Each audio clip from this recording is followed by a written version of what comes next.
ଶ୍ରମିକ ସଚେତନତା କର୍ମଶାଳା ଅନୁଷ୍ଠିତ। ନୟାଗଡ଼ ଜିଲ୍ଲା ଲଡ଼ୁବାବା ପୀଠ ଶରଣକୂଳ ଦେବୋତ୍ତର କଲ୍ୟାଣ ମଣ୍ଡପଠାରେ ଏକ ଶ୍ରମିକ ସଚେତନତା କର୍ମଶାଳା ଅନୁଷ୍ଠିତ ହୋଇଯାଇଛି।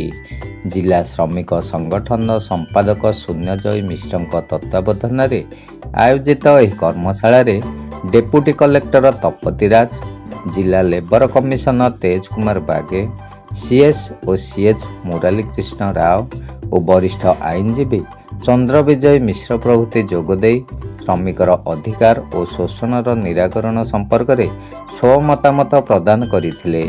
ଶ୍ରମିକର ନ୍ୟାଯ୍ୟ ଅଧିକାର, ଶ୍ରମ ନିୟମରେ ଥିବା ଶ୍ରମିକ ଉନ୍ନତିର ବିଭିନ୍ନ ସାହାଯ୍ୟ ଓ କାର୍ଯ୍ୟକ୍ରମ, ଶ୍ରମିକମାନଙ୍କୁ ମିଳୁଥିବା ବିଭିନ୍ନ ସୁବିଧା ଓ ସୁଯୋଗକୁ କିପରି କାର୍ଯ୍ୟକାରିତା କରାଯିବ ଇତ୍ୟାଦି ଅନେକ ବିଷୟ ଉପରେ ଆଲୋଚନା କରାଯାଇଥିଲା।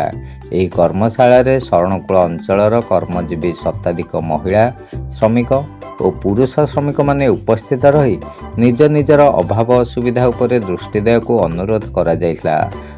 ଶ୍ରମିକ କାର୍ଡ ପାଇଁ ଆବେଦନ କରିଥିବା କିଛି ଶ୍ରମିକଙ୍କୁ କାର୍ଡ ମିଳିଥିବା ବେଳେ ଅନେକଙ୍କୁ ନ ମିଳିବା ନେଇ ଚାପା ଗୁଞ୍ଜରଣ ସୃଷ୍ଟି ହୋଇଥିଲା। କ୍ରମାନୁସାରେ ଆବେଦନ କରିଥିବା ସମସ୍ତ ଶ୍ରମିକଙ୍କୁ ପର୍ଯ୍ୟାୟକ୍ରମେ କାର୍ଡ ମିଳିବ ବୋଲି ଉପସ୍ଥିତ ଅଧିକାରୀମାନେ କହିଥିଲେ। ସର୍ବଶେଷରେ ସମସ୍ତ ଅତିଥି ଉପସ୍ଥିତ ପୁରୁଷ ଓ ମହିଳା ଶ୍ରମିକମାନଙ୍କୁ ଧନ୍ୟବାଦ ଅର୍ପଣ କରାଯାଇଥିଲା। ଓଡ଼ଗାଁରୁ ଦୀନବନ୍ଧୁ ମହାପାତ୍ରଙ୍କ ରିପୋର୍ଟ।